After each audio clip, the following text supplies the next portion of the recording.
Only when people reach their limits do they realize that true power lies not in control, but in how they react to the uncontrollable. Some books are not just for reading, but for awakening. Awaken the Giant Within is one of them, not because it motivates, but because it forces people to look straight into themselves. Tony Robbins doesn't promise shorter or easier paths. He simply opens a door, behind which lies a truth everyone fears to confront. We cannot control the world, but we can control the meaning of the world in our minds. This book isn't about market-defined success, it's about the power of meaning. It reveals that each person is a complex system of emotions, habits, beliefs, and language things that shape our entire life experience. And if you want to change your life, you don't need to wait for a miracle. You just need to change the way you question yourself. Perhaps someone who has never failed might find this book too intense, but for those who have experienced setbacks, it's a mirror reflecting wounds, not to cause more pain, but to remind us that every crack can become a place for light to enter. Robbins doesn't advocate for false positivity. He doesn't tell us to be happy, but teaches us how to observe sadness as a signal, how to listen to the voice of fear without being dominated by it. In a world obsessed with speed and results, this book is like a call to pause. It doesn't tell us to live slowly, but teaches us how to live present, to see that every passing second is not lost, but fully experienced. And the greatest question the book leaves behind isn't how to succeed, but if everything you hold disappears tomorrow, what within you will remain strong enough to continue living meaningfully? That question doesn't need an immediate answer. Simply daring to hear it is the beginning of awakening. Back then, as the helicopter glided over the Los Angeles sky, I looked down and recognized the building where I once pushed a mop. I paused midair, suspended in memory, silently watching an older version of myself hunched over, with calloused hands. 12 years prior, I had feared my old car wouldn't make it to work. Now, I was piloting my own aircraft, en route to a speaking engagement where thousands awaited. The distance between those two moments was just one decision. A decision that I would no longer live as I had before. When I landed at the conference venue, a sea of people packed outside. A woman embraced me, saying her son, once labeled slow and medicated, had now become a genius child. Another recounted how he had escaped drug addiction. Someone else said their marriage was saved. Another claimed his income increased sixfold in half a year. Among those faces, I saw my past self, once weak, once lost. But then one day, I understood that all limitations vanish when people focus all their energy in a single direction. Focus. That is the origin of power. Most people fail not because they are incompetent, but because they scatter their energy across too many trivial things. While busy with many small tasks, they forget that simply choosing one significant thing and dedicating everything to it can steer life in a different direction. I once wondered why some people born into poverty achieved greatness that made the world bow, while others, despite having ample opportunities, ended up exhausted and sad. Perhaps it is not circumstances that create destiny, but the decisions made within those circumstances. Every great human turning point originates from a decision. A worker in Gdansk climbed over a factory wall instead of backing down, igniting the solidarity movement. A black woman in Montgomery sat quietly in a forbidden seat and awakened an entire nation. A frail man in India chose the path of nonviolence, bringing an empire to its knees. Every turning point in history is the result of a moment when a person says, "Enough is enough. I used to be afraid, but one night in a cramped room, I heard Neiman's song, 'I Am Is,' and felt as if someone was squeezing my heart. I cried, understanding that my life was being controlled not by fate, but by fear." The moment I uttered the words, "I don't want to live like this anymore," my life began to shift. A decision, if truly resolute, can change the entire structure of one's life. But the problem is, most of us don't truly decide. We just wish, hope, or try. A true decision leaves no room for retreat. It is the moment we cut off other possibilities, leaving only one path, forward. Once a decision is made, the brain begins to find a way. People often wait for a plan before acting. But in reality, action is what creates the plan. When we focus our minds in one direction, the universe opens doors we didn't see before. This world does not reward hesitation. Every step forward, no matter how small, begins with action. Millions know what they should do, but only a few actually do it. The difference between knowing and doing is the boundary between dreaming and living. Life doesn't wait for us to prepare. It waits for us to decide. and in every second we are deciding. Whether we realize it or not, we decide to focus on fear or on what's possible. We decide whether what happens to us is a disaster or an opportunity. We decide what to do with the rest of our lives. If three things hold a person's destiny, they are what we choose to focus on, what meaning we choose to assign to it, and how we choose to act. These three decisions create each person's unique reality. The problem is that most people don't truly decide. They drift in the river of habit, only realizing they're heading towards a waterfall's edge when they hear its roar. If we don't pick up the paddle ourselves, the currents of life will carry us away. Many people fear making mistakes, so they don't dare to decide. They forget that mistakes don't kill anyone, only procrastination does. Success is the result of good judgment. Good judgment is the result of experience, and experience is the result of countless mistakes. Therefore, make decisions and accept stumbles, because each fall is an opportunity to see our path more clearly. The world doesn't need perfect people, but people who dare to choose, dare to go, dare to endure. That is when people begin to awaken the giant within themselves. People often assume they are guided by reason, but the truth is that most of our most important decisions stem from emotion. Every action we take is driven by two invisible forces, pain and pleasure. We avoid what causes us pain and move towards what brings us pleasure. This is the operating principle of all habits, all relationships, all choices. If someone constantly eats unhealthy things, it's not because they lack knowledge, but because they've learned to associate pleasure with that food and pain with giving it up. Change, in reality, doesn't require more willpower. It simply requires changing the association between emotion and behavior. I have witnessed people imprisoned by their own fears. They were not weak. They just didn't understand this mechanism. When pain becomes a warning signal instead of a burden, and when pleasure is linked to growth instead of avoidance, people change instantly. We cannot eliminate pain or pleasure, but we can redefine them. That is the first way to reclaim control. Digging deeper, belief is the mold of reality. The world doesn't define us, our beliefs define the world. One person looks at an obstacle and sees an opportunity. Another looks at the same scene and sees failure. The same event, two different lives. Belief is the pair of glasses we wear, a wall or a door. If we believe we're not good enough, we will unconsciously seek evidence to prove it. But if we believe we will learn at all costs, the world will automatically open up lessons. Belief can create, but it can also destroy. Someone who believes love always leads to hurt will unconsciously sabotage every good relationship. Someone who believes success only comes to the lucky will not dare to try. But when we change our beliefs, we change our entire internal emotional map, like changing a coordinate system. Everything around us shifts accordingly. Many ask me if change can truly happen instantly. I always answer yes, because change is not about time, but about the moment we decide to attach a new meaning to an old thing. The moment a drunkard sees the disappointed eyes of their child and says, "Enough," that is when change has already happened. The rest is just the process of actualizing that decision. That's also when we tap into what I call neuro-emotional conditioning. The human brain is a machine that learns through feeling. When an action is repeated with the same emotion, the brain links the two together. If we feel joy every time we do the right thing, the brain encourages repetition. If we feel fear every time we fail, it prevents us from trying again. The secret is to retrain the brain, linking pleasure to what helps us grow and pain to what makes us regress. Do it long enough, and the new reflex becomes natural. A person who wants to change their life must learn to reestablish those connections.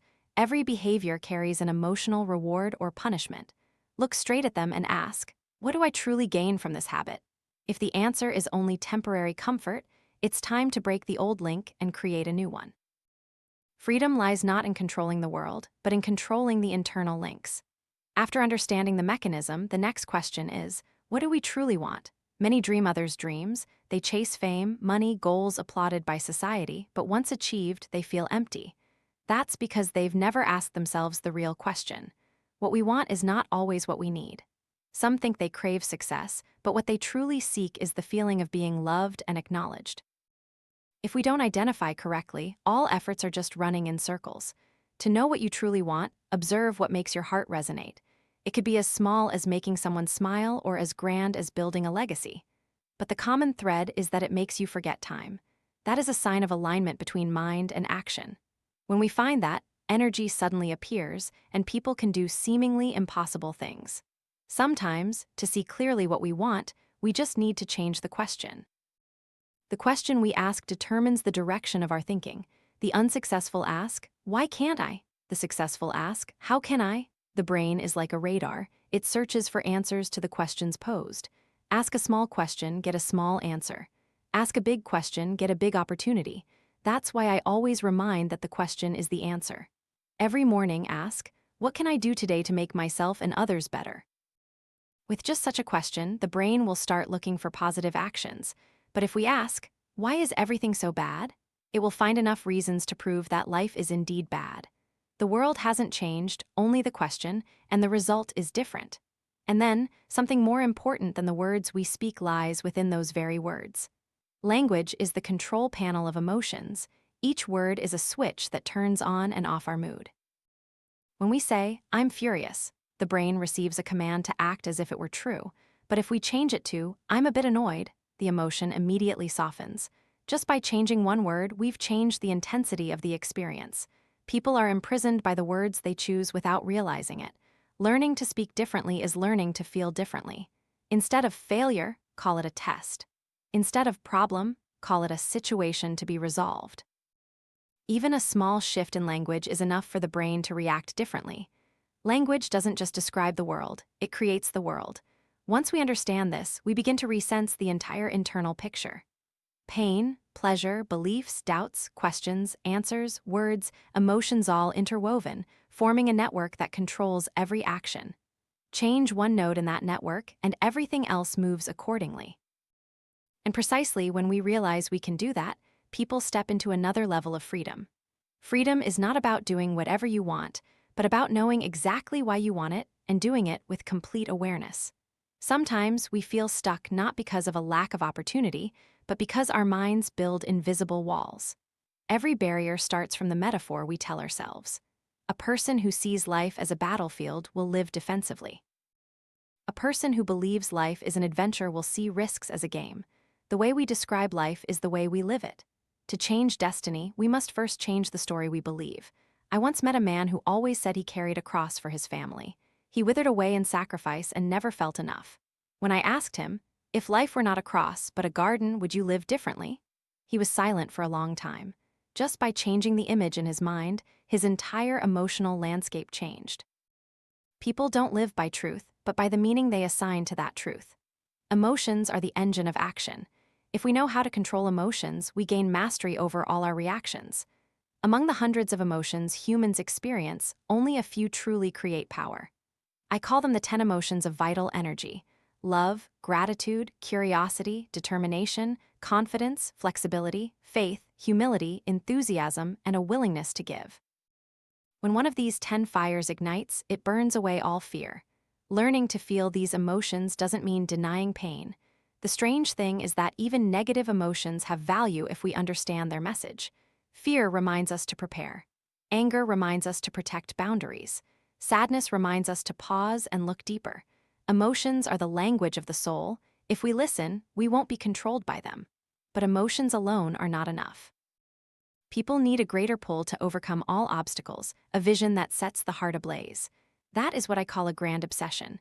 When we have a goal so compelling that it sweeps us away, discipline is no longer a burden. People with vision are not always strong, but they never stand still. That vision is like a sail catching the wind, propelling the boat forward even when the pilot is tired. Imagine a life where every morning you wake up for something that excites you, not out of obligation. That vision doesn't have to be grand by world standards. It just needs to make you feel that life has meaning. Some find it in raising children, some in music, some in healing others. When the reason is big enough, the way will appear on its own. And to keep that fire always burning, I created a challenge, a short journey to retrain the mind, the 10-day challenge. 10 days of not allowing oneself to sink into negativity. 10 days of observing every thought stream. Detecting in time when the mind slips into a pit of doubt and then pulling it back with positive questions. What can I learn from this? What am I grateful for today? What small action can I take to change the outcome? Each time an answer is given, the brain records a new pathway leading to clarity. On the first day, people often realize they think negatively more than they imagined. By the third day, they begin to control their breath and thoughts. By the sixth day, emotions no longer precede reason. And when they reach the 10th day, a strange quietness spreads throughout their being, a feeling of truly living rather than being lived for. Upon completion, I always advise them to continue because the magic lies not in those 10 days, but in the realization that we can choose how to think at any moment. True human power is the ability to start anew right this instant. All that I have witnessed, from the mother who saved her child from drugs, the man who overcame addiction, to the once desperate who found hope again, all stemmed from the same core point. They took full responsibility for the meaning of their lives. Life does not bestow happiness, it only provides the ingredients. Happiness is a product we create ourselves by blending beliefs, questions, words, emotions, and vision. When we understand that, we no longer seek external power but begin to discover the energy within. The giant has slept for too long, and when that human awakens, the outside world is no longer as important as before. We still work, still love, still fail and rise again. But in all of it, there is a deep serenity because we know everything that happens is just an opportunity to use this newfound power. The power of choice, of consciousness, of an open heart. In that moment, there is no boundary between the dreamer and the awakened, only a silent current of energy flowing through every action, every breath, like a reminder. Live as if this life is waiting for you to awaken it. Somewhere within each person exists an invisible central control panel. It determines how we feel, act, and perceive the world. Most people live their entire lives without knowing they are controlled by this system. They think they are free, but in reality, they are merely reacting to buttons programmed long ago by memories, fears, praise, criticism, or the definitions others assign to them. To truly master one's life, one must understand how this system operates. Everyone has a personal power system, a convergence of 6 elements: beliefs, values, rules, experiences, questions, and identity. These 6 elements connect like an electrical network. Every time we make a decision, energy flows through them, directing behaviors that we often perceive as natural. But nothing is natural. Every reaction is the result of thousands of accumulated memories and beliefs. Imagine you are a pilot, and this system is the control panel of your ship. If you don't know which button controls altitude or which slows you down, you'll fly by instinct and hope you don't crash. But when you understand the mechanism, you can fly into a storm and still maintain balance. Life is never gentle with those who fly blind. Deep down, what governs all our choices are our core values, our internal compass. This is an invisible list of what we value most, even if we never express it. Some prioritize freedom, others stability. Some crave love, others power. We think we act for specific reasons, but in reality, we are just being loyal to our own value system. Values are a gravitational pull. They draw us towards what we desire and push us away from what we fear. But the paradox is that many people don't know where they are being pulled. They say they want peace, but pursue success to the point of exhaustion. They say they want to be loved, but are willing to sacrifice themselves to please others. They say they want freedom, but are afraid to leave their comfort zone. All these are manifestations of value conflict. When the directions on the compass point in multiple directions at once, if we simultaneously harbor the desire for success and the fear of failure, the brain will be split in 2 halves, one pressing the gas, the other the brake. The result is that we stand still, tired, blaming ourselves, and calling it a lack of willpower. But in reality, there is no weakness. There is only a system sending conflicting signals. People are not afraid to act. They are only afraid of conflict within themselves.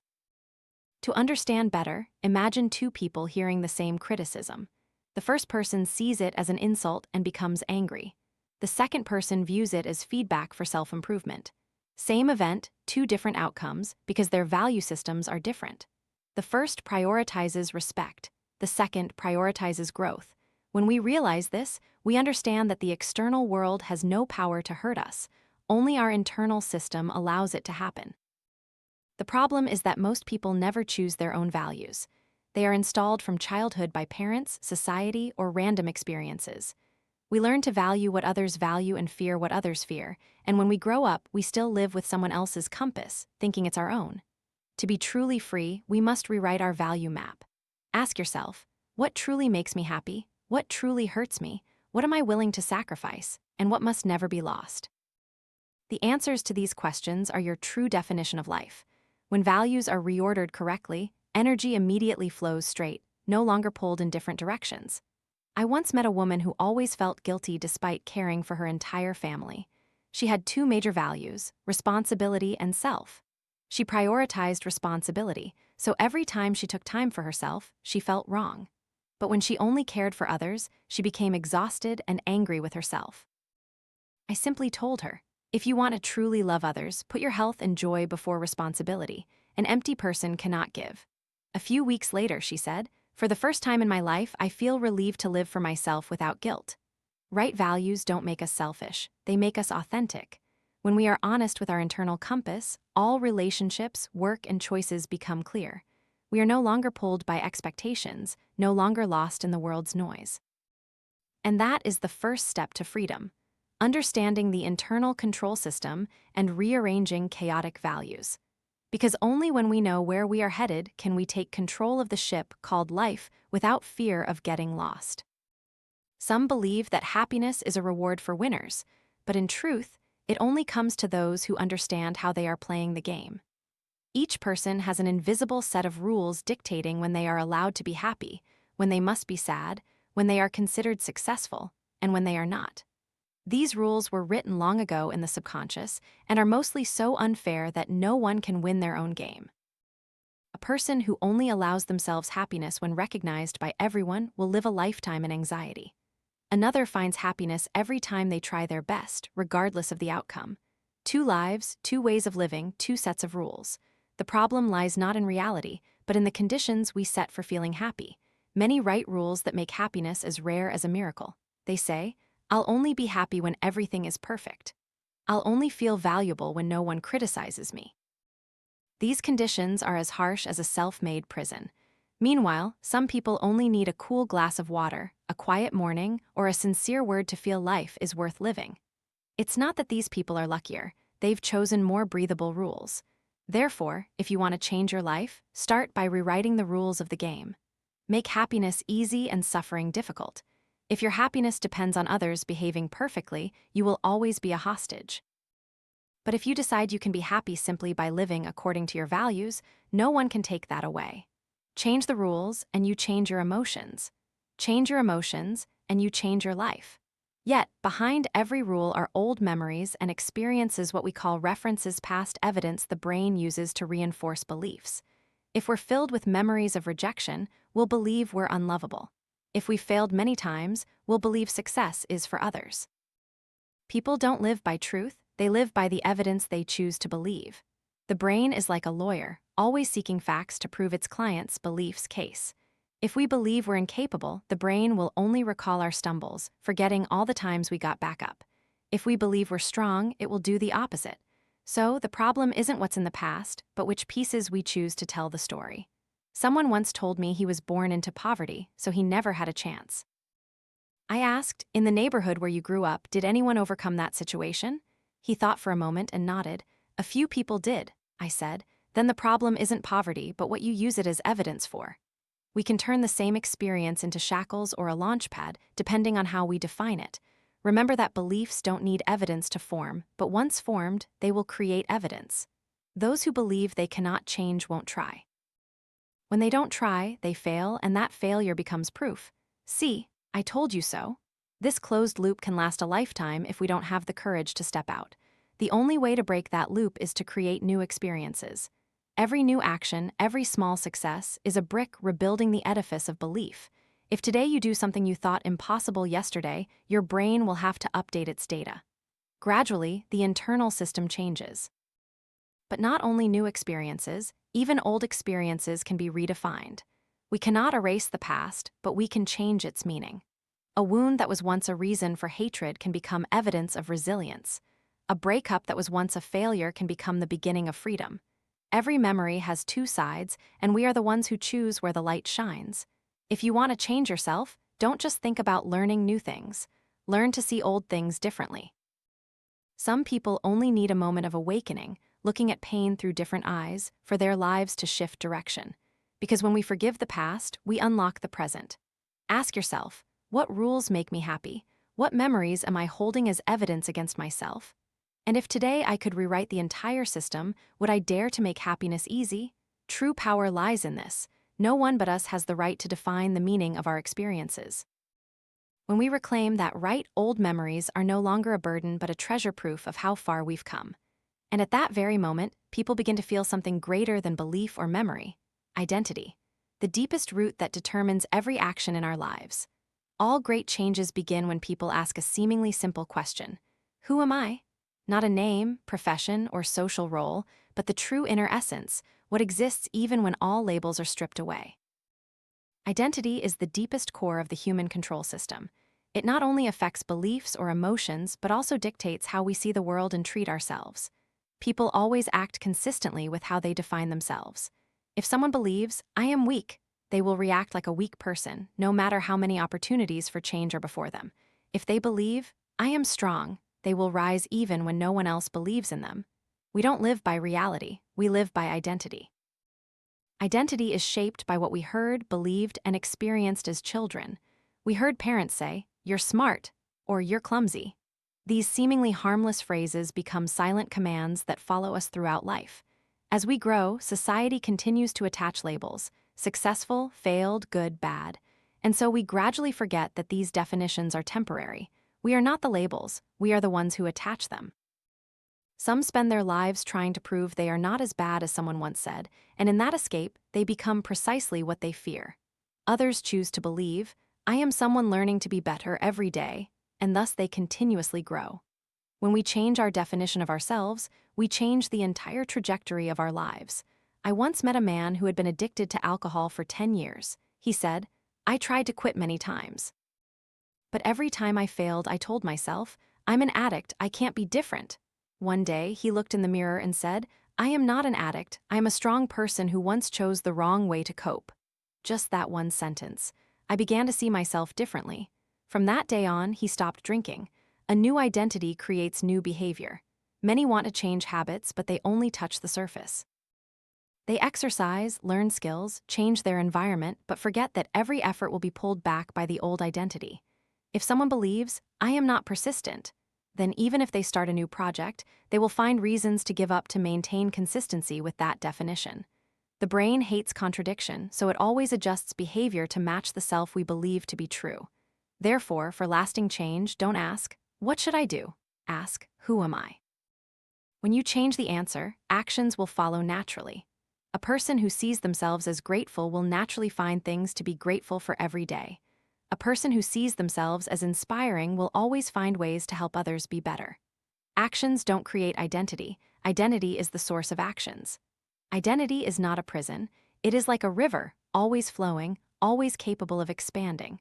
We don't need to destroy the old self. We just need to allow ourselves to become more than that. Someone who once thought they were just an employee can gradually see themselves as a value creator. Someone who once saw themselves as a victim can become a storyteller so that others no longer suffer. When the definition of self expands, life energy also blossoms. This expansion does not come from ambition, but from awareness. When we understand that, "I am a learner, I am a loving person, I am creative," the world becomes a mirror reflecting those qualities. All difficulties become merely lessons for us to become richer in our new identity. But there is one important thing. True identity is not what we strive to prove, but what we feel at peace living with. When we no longer need to prove anything, that is when we are truly ourselves. A strong person doesn't need to shout that they are strong. A compassionate person doesn't need to declare that they are good. Their presence naturally radiates these qualities. When people reach that point, they are no longer controlled by external perceptions. Praise or criticism is just the rustling of wind across a lake. Inside, the water remains still, reflecting the sky. That is the state of one who has mastered their inner control system. When that system is reset, values are clear, rules are fair, memories are redefined, and identity is expanded, people begin to live not to cope, but to create. They don't ask, "What will happen to me?" But what will I do with what is happening in this moment? True power is returned to its rightful place within. And when that power is awakened, the outside world loses its ability to define us. No longer victims of circumstance, we become the architects of our own lives. From here, every decision, every thought, Every action originates from a steady center, where people are no longer pulled by fear or compelled by obligation, but guided by clarity and freedom. That is the deepest meaning of self-mastery. When we understand the inner system, we not only control our lives, but also create them every day. Some people go through half their lives without ever truly living in their own emotions. They know how to work, how to endure, but not how to feel. They let their souls drift in the currents of habit and reaction. Every day, they carry the same old emotions, seeing life through the same old lens, then wonder why life doesn't change. To change your life, you must start by mastering your emotions, because every action, no matter how small, stems from an internal feeling. When we are angry, we act differently. When we love, we act differently. The world doesn't determine how we live. The emotional state we maintain every day determines our entire life experience. Humans can name over 3,000 types of emotions, but on average, they only feel about 12 types in a week. That's not because the soul is poor, but because we are limited by familiar patterns of attention and body. Every day we repeat the same way of breathing, the same posture, the same kind of thinking, so the brain can only recreate the same kind of emotion. Mastering emotions is not about suppressing them, but about understanding them and restructuring the mechanism that produces them. To do that, we need to realize that the body and emotions are a unified whole. When we change how we breathe, stand tall, lift our heads, and relax our facial muscles, the brain immediately receives different signals. People who always bow their heads, clench their fists, and take shallow breaths cannot feel confident. But just by adjusting their posture, they can change their state in a few minutes. Start by observing yourself. In a week, what emotions do you typically feel? Joy, worry, anger, regret, excitement, or emptiness? What triggers them? Words, memories, glances, or silence? When you clearly see your emotional map, you'll know where the blockages are. Every negative emotion is a signal, not an enemy. It's just saying, change your perspective. For example, fear often signals that we are focusing on what we might lose. If we shift our focus to what we can learn, fear turns into motivation. Sadness appears when we link the past to loss, but if we link it to growth, we will feel relieved. Emotions don't try to make us suffer, they try to lead us to new understanding. When we understand this, we can actively create positive emotions with a simple set of tools. Change posture, ask different questions, choose different words, assign different meanings to the same event. When someone hurts us, instead of asking, "Why are they like this?" ask, "What can I learn about myself from this?" A different question opens a new direction, and emotions change accordingly. Every emotion is a product of attention. Where we focus, that's where feelings arise. If every day we look at what's lacking, we will live in dissatisfaction.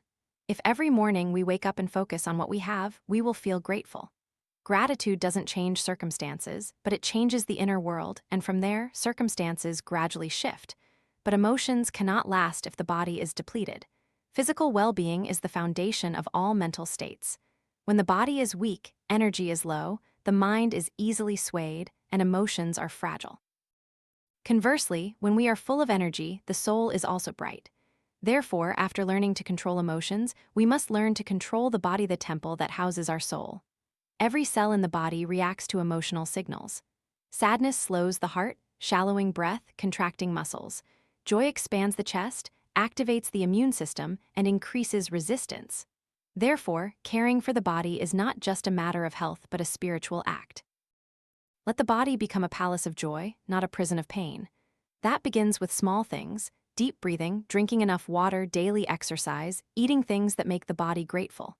When the body is treated like a friend, it will reciprocate with well-being. I once met a man who lived in perpetual stress. He said he didn't have time to exercise, ate erratically, and was always tired. I told him, "If you don't have time for health, you'll have to make time for illness." A few months later, he returned, thinner but radiant. He said, "I run every morning, and strangely, everything else is running in the right direction too." The body is the mind's first and most loyal tool. If you want strong emotions, you must build a solid physical foundation. Don't view the body as a burden to maintain, but as a source of energy to fully experience life. And then, when we combine both emotions under control, body in harmony, a new freedom emerges. We are no longer victims of mood or habit. We begin to feel we can choose anew at any moment. That is the beginning of true power, the ability to choose the state in which we want to live. When people understand themselves, the next thing they must learn is how to connect with others without losing themselves. No one can be happy in isolation. Success without anyone to share it with is merely a gilded form of loneliness. Each person's destiny is woven from the relationships they nurture. Some love with all their heart yet are still hurt, not because they love wrongly, but because they set impossible emotional rules. They believe that if the other person truly loves them, they should understand without being told. Or if they give their all, the other person will never leave. These very rules turn love into a test and people into each other's judges. Love doesn't die from a lack of emotion, but from an excess of conditions. Learning to love is not about learning to please, but about learning to share from a place of abundance. Those who truly love do not give to receive, but give because they cannot help but do so. When we no longer love out of fear of loss, fear of being hurt, fear of not being enough, love becomes freedom. A person who knows how to love knows how to listen without judging, how to speak truthfully without causing pain, how to leave when necessary, and how to stay when appropriate. I once saw a woman cry, feeling betrayed. She said, "I gave everything, but they still don't understand." I simply asked, "Did you give for them to understand or for them to be free?" She fell silent. Sometimes, love isn't about making others happy, but about allowing them the opportunity to find their own happiness. When we understand that, pain is no longer an end but the growth of the heart. Love is not limited to romantic relationships. It is the energy of connection, present in how we treat colleagues, friends, and ourselves. Every relationship is a mirror reflecting how we communicate with ourselves. If we are often disappointed by others, it may be because we have not been honest with our own feelings. If we feel abandoned, it may be because we were the first to abandon ourselves. And just like emotions, relationships only change when one person within them changes. Don't wait for others to behave differently. Start by changing the energy you bring. When you become lighter, others naturally change their reactions. Understanding comes not from argument, but from the presence of compassion. After learning to love and share, people need to learn how to build a material foundation to protect what they cherish. Money is not the enemy of the spirit. It is merely a tool that amplifies what is already within us. An insecure person with more money will become more insecure. A generous person with more money will become more giving. Finances do not change people, they merely reveal their true nature. Many fail financially not from a lack of intelligence, but because they harbor false beliefs about money. They believe money is evil, the rich are selfish, or I am not meant to be rich. These beliefs cause them to self-sabotage. The brain never allows us to achieve what we perceive as bad. Therefore, if we view money as a sin, we will unconsciously push it away. To change that, begin by redefining the value of money. Money is an exchange of energy, a material form of contribution. When we provide true value, money naturally comes as a consequence. To change financial outcomes, don't just ask how to get more, but ask how to become a person worthy of abundance. Sometimes financial freedom comes not from earning a lot, but from understanding what enough means. The poorest person is one who doesn't know when they have enough. But enough doesn't mean stopping. It's a state of gratitude while still growing. A person with that attitude will never be poor because they are already rich within. The first step to financial mastery is to look reality squarely in the face. Know where you are, how much you owe, how you spend, and how you earn money. No one can fix what they are afraid to see. Then, start with small steps. Saving, investing, creating stable income sources, learning to manage instead of leaving it to chance. Great accumulation always begins with small discipline. I once knew a man who set aside 10% of his income every month, even when he earned very little. 10 years later, he had enough investments to quit his job and open a fund to help others. He told me, "I wasn't saving money, I was saving freedom." That is the power of small steps. Each correct action, repeated, becomes destiny. And finally, most importantly, money only has meaning when it serves what we truly value. If finances are not connected to values and emotions, they will become another burden on the soul. Let money become a flow of love and creativity instead of an obsession of anxiety. When people learn to build healthy relationships and create a solid material foundation, they reach the highest stage of their journey, mastering spirit, time, and rest. Because only when we know when to stop can we hear the true voice of life. People often think freedom is doing whatever they want, but true freedom begins when you're strong enough to do what is right, even when no one is watching. That is when you live by an internal set of rules, one that defines your character in a chaotic world. Integrity is the foundation of the spirit. It is not false morality, but a unity between thought, word, and action. A principled person does not need to make promises because they themselves are a commitment. The world can change, circumstances can challenge, but they stand firm because they know who they are, and that steadfastness creates a serene energy, a silent power that earns trust and respect from others. Sometimes, principles are not what we show off, but what we hold dear. No one knows how many times we chose silence instead of retaliation, how many times we restrained ourselves instead of losing our temper, how many times we did the right thing even when no one thanked us. These are small victories, but they are the foundation of inner dignity. When we master ourselves, we no longer need to prove anything. From that integrity, people learn to master the most precious thing, time, because time is life melting away in every moment. Many try to manage time with schedules and plans, but they forget the most important thing. Time only serves those who master their own state. An hour spent in anxiety will feel longer than a full day spent in joy.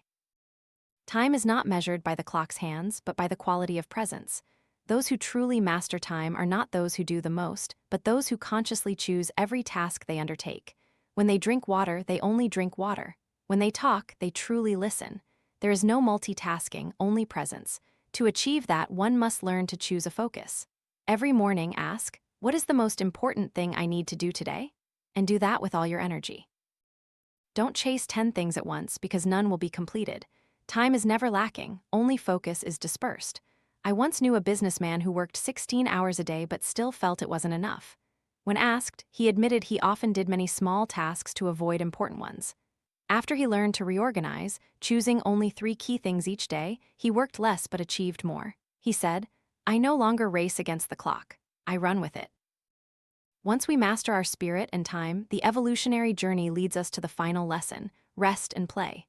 It sounds simple, but it is the hardest art because it requires letting go of control. Rest is not stopping, it is part of the creative rhythm.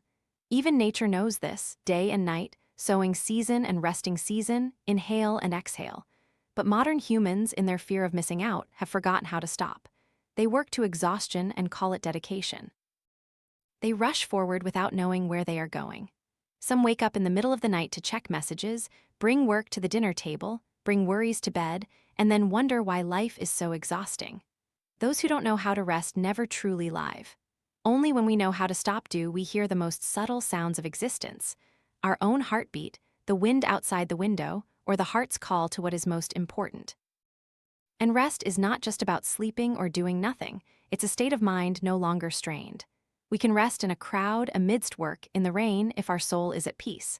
When we work with joy, rest becomes as natural as breathing. That is also when we relearn the art of play. Not for purpose, not to achieve anything, just to live fully in the moment. Play is how the soul remembers its primal freedom. The child within us is never lost, it just waits to be called forth again. When we laugh, sing, draw, or dance to our favorite music, we are touching that pure part of our soul. And so, after 7 days, the journey concludes not with a shout, but with stillness. Not an end, but a new beginning, where people have learned to live consciously. They understand that emotions, body, relationships, finances, spirit, time, and rest are not separate but 7 rhythms of the same symphony. Living fully doesn't mean being perfect, but being awake enough to be present in every moment, whether it is joy or sorrow. When people reach that point, they no longer need to change their lives because they have merged with its flow. And perhaps that is what every journey aims for. A simple, free, and profound life where every day is a day to recreate oneself. Everything began on a seemingly ordinary morning. I was preparing for a flight. My mind still held the echoes of the previous night's talk. My phone vibrated, a familiar voice cutting through the shortwave, dry and heavy like a blade. O has been diagnosed with ALS. My world stopped. Oh, the man I had always considered a symbol of strength, success, and iron will. He was the founder of Life Fitness, who had transformed a passion for fitness into a global empire. In my eyes, he was always unconquerable. And now, that very man was gradually losing his ability to move. An incurable disease, paralyzing his body day by day while his mind remained completely clear. I sat still for a long time, amidst the noisy airport. Amidst the loudspeakers calling other people's names, I heard the silence within myself. There are moments that make us realize how fragile strength truly is. We spend a lifetime trying to control everything: plans, work, loved ones, even emotions, but just one phone call, one diagnosis, one faltering breath, and everything can collapse. I remembered the first time I met O. He was always smiling, always talking about new projects, always wanting to go further, run faster. He once said, "The greatest human strength is never to stop." And now, fate forced him to stop, not in one day, but little by little, bit by bit. That day's flight was longer than any I had ever taken. I couldn't sleep. In the moment the light streamed through the airplane window, I asked myself, when we can no longer do what defines us, who will we become? If tomorrow we cannot walk, cannot speak, cannot hold the hand of our loved one, will we still recognize ourselves? That was not a question for O alone, but for all of us. Because sooner or later, everyone must face the limits of age, of the body, of loss. And perhaps what defines a human being is not how they win, but how they face what cannot be won. When the plane landed, I felt as if I had left one world and entered another. In that world, all value, success, fame, wealth suddenly blurred. What once seemed important suddenly became small, while things we once dismissed became immense. I visited O a few days later. Before meeting him, I had prepared myself for the worst image. But when I entered the room, what shook me was not his weakened body, but the light in his eyes. It was not extinguished. He looked at me, not like someone who needed pity, but like someone holding a greater secret. We didn't talk much. Most of the time, I listened in silence, and he, though with difficulty, managed a smile. He recounted that after learning of his illness, he went through a few days of despair. Then one morning, he woke up, looked at his wife sleeping beside him, and thought, "I am still here, I still have time." And so, he began planning a new project, not to make money, but to help others. In that moment, I understood that true strength lies not in how much we control, but in accepting and still choosing to love, even when there is nothing left to hold on to. On the way home, I couldn't stop thinking about it. I had taught others about mastering emotions, mastering life, achieving success. But with O, I saw something different: mastering impermanence. He didn't try to deny the approaching death. He didn't shy away from his weakness, he looked directly at it. And in that gaze, I saw a primal courage, the courage of the soul, not of muscle. That night, I wrote in my journal, "All power ends when the body ceases to function, but willpower, if strong enough, will keep the world moving." I didn't know that was just the beginning of the greatest lesson of my life. True destiny does not begin when we achieve something, but when we lose what we thought we couldn't live without. And perhaps it is in that void that the soul finally hears its own voice. The day I returned to see him, it was raining lightly. The small hospital room was filled with a dull, gray light, as if the sky itself was holding its breath with him. But amidst that space, I saw a paradox: a man gradually losing his body, yet more alive than ever. O could no longer move easily. His gestures were now slow, stiff, and heavy. Yet his eyes, which the disease could not steal, remained bright, focused, and penetrating, just as they were the first day I met him in the Life Fitness conference room. He gestured for assistance from his eye-tracking communication device, and words slowly appeared on the screen. "I don't want to die. I want to live meaningfully." I watched him, trying to suppress my emotions. It was hard to believe that someone who was losing the ability to breathe, speak, and eat was talking about meaning instead of fear. He didn't complain, didn't beg. He only spoke about a project he called O's Quest, a journey to raise funds, research, and find a cure for the very disease that was killing him. I asked, my voice trembling slightly, "Why can you still think of others in this situation?" He replied with his eyes moving slowly, "If I cannot change what is happening, I will change its meaning." That sentence reverberated through me like a bell in an ancient temple. When we cannot change circumstances, we can still change their meaning. And it was that new meaning that allowed someone about to lose everything to find the strength to start anew. From that day on, O became a beacon for thousands. He used eye-tracking technology to write letters, solicit donations, appear at events, and speak to the public about faith, science, and courage. He said, "I don't want to be remembered as a patient. I want to be remembered as someone who used this disease to change the world." Everyone around him began to change. I saw doctors become more dedicated, volunteers working harder, and even those who had been desperate due to illness began to rekindle hope. He didn't inspire with words, but with his presence, the life in his every weak breath. I remember a moment when a boy with ALS came to see him. The boy asked, his voice shaking, "Are you scared, uncle?" O looked at the boy for a long time, then slowly typed, "Yes, I am scared, but fear is also energy. I choose to use it to do something meaningful." When I left that room that day, I understood that the limits of the body are never the limits of the spirit. We may lose the ability to walk, run, speak, but no one can take away our right to love, to create, to give hope. I began to realize something I had only understood intellectually before. People don't live by breath, but by a reason to breathe. And it was that reason that made O, though his body withered, still moved the world. Time passed. O's quest grew beyond expectations. Millions of dollars were raised. Thousands of scientists began research. The press, television, and international organizations all spoke of him, the man who turned his personal tragedy into hope for millions of others. But for me, those numbers were not as important as what I saw in his eyes, an absolute peace amidst the storm. Once I asked him, "Do you have any regrets with everything that has happened?" He just smiled with a slightly trembling corner of his mouth. "If it weren't for this disease, I would never have known how strong I am." That was an answer I could never forget. It didn't have a heroic aura, not a touch of legend. It was just pure truth. Meaning is the only thing we can create, even when there's nothing left to hold. After that visit, I returned with the feeling of having been awakened from a long dream. For so many years, I had spoken to others about personal power, about action, about control. But O showed me a deeper layer. Power is not control, but conscious surrender. Not surrender to circumstances, but surrender to their meaning by accepting them. He was not defeated by giving. He no longer feared loss by committing himself. He lived more fully than anyone still whole. When we choose a meaning greater than fear, fear dissipates. When we choose love greater than hurt, hurt becomes a teacher. And when we choose light, even if it's just a tiny ray, darkness will never win. That night, driving home, I turned on the radio and listened to his voice in an interview. The reporter asked, "What do you think is most important in life?" And his answer, faint but clear, echoed, "Meaning, always meaning." In the static of the radio, I felt a stillness in my heart. I knew that from that day on, I would never look at the world the same way again. The night after our meeting, I sat alone in the quiet hotel room.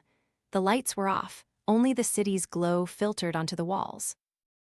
Distant sounds faded, leaving only the steady tick of a clock, like the breathing of someone in deep sleep.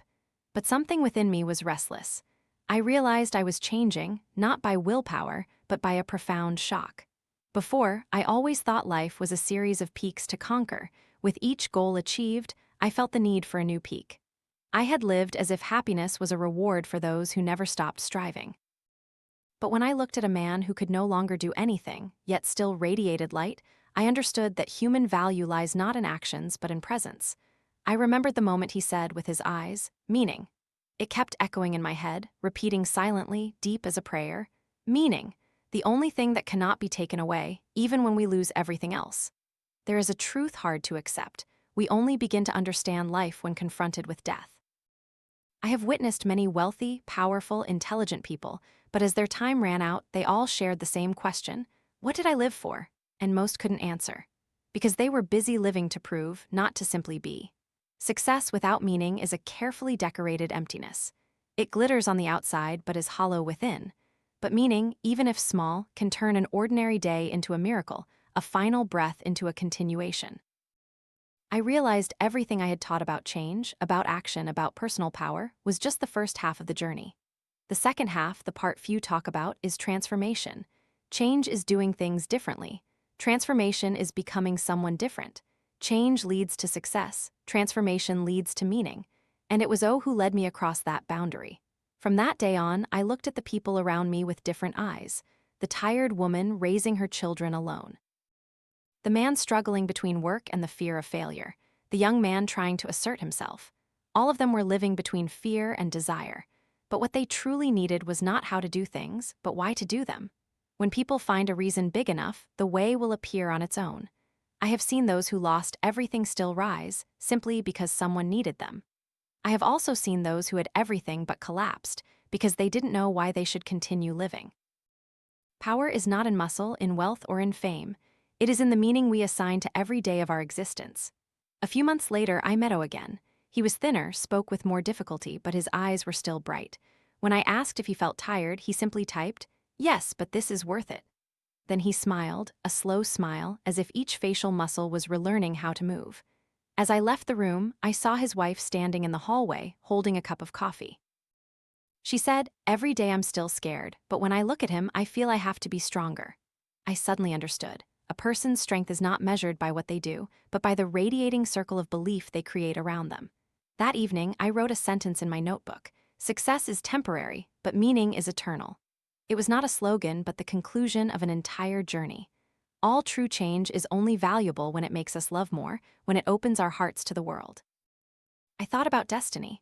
Many believe that destiny is something predetermined, an invisible hand orchestrating everything, but I no longer believe that. Destiny is not where we arrive, but the person we become along the way. It lies not in predetermined arrangements, but in the choice of meaning each time we encounter a turning point. And I realized there are two kinds of people: those who let life define them, and those who redefine life by how they live. O belonged to the second type. And if everyone had a flame like his, this world would be far less dark. The next morning, I flew to another city. On the plane, I looked down at the white clouds and thought, life may be short, but if we live with meaning, it will be deep. I remembered his eyes, remembered that saying, a simple saying that contained an entire universe of awareness. I cannot change what is happening, but I can change its meaning. I closed my eyes, listening to the distant drone of the engines, a feeling of lightness spreading through me. Not because I understood everything, but because I knew I was heading in the right direction, towards the light of meaning, where people not only live but give life a reason to exist. And in that moment, I knew that life's ultimate lesson is not how to win, but how to love and serve until the very last breath. For when people reach that point, all fears vanish. Only one thing remains, the peace of a soul whispering in the wind, I have lived. This book does not teach us how to become great, but how to awaken. Awaken from the illusion that happiness is something to be earned, that power is the ability to control others, that success is life's ultimate destination. It makes us realize that all true power begins within, from the ability to master the meaning of every moment. The greatest lesson lies not in formulas for change, but in a shift of perception, that we don't need to wait for favorable circumstances to live fully. It is precisely in limitations that people discover their true strength. When we cannot choose what happens, we can still choose how to see it, how to respond, how to turn pain into a source of light. The journey of awakening the giant within is not a journey to become someone else, but a journey back to ourselves, the primal, courageous, and loving human within. What we seek is already within us: peace, willpower, gratitude. We just forgot because we were too busy chasing the world's noise. Upon reading the last page, I didn't feel motivated. I felt enlightened, as if someone had placed a mirror in my heart, allowing me to see both darkness and light in the same gaze. And I understood. To master life is not to force it to our will, but to learn to breathe with it. This book doesn't promise easy success. It simply whispers a simple truth: life doesn't need to be perfect, it just needs to be meaningful. And meaning doesn't come from how much we have, but from what we have given. If today you are tired, stuck between pressure and expectations, pause for a moment and ask yourself, what within me is still alive, even if everything else is falling apart? If I cannot change my circumstances, can I change their meaning? If I only had one day to live, what would I choose to love? These are not philosophical questions, but pathways out. Because every transformation begins with a heartfelt question. Try to look at your life as an unfinished film. There are scenes that seem wrong, but they create depth. There are wounds that seem superfluous, but they teach us compassion. Every choice, every failure, every moment we thought we were lost, is silently shaping a greater self within us. And perhaps, after all, awakening the giant is not awakening someone else, but awakening the part of us that fell asleep out of fear, the part that once believed in beauty, once dared to dream, once dared to love without calculation. When that part awakens, we no longer need to search for meaning. We asterisk our meaning. So if there's anything you carry with you after closing this book, let it be a question. How will I choose to live today? With meaning or just with habit? The answer, whether you speak it or not, will shape the rest of your life.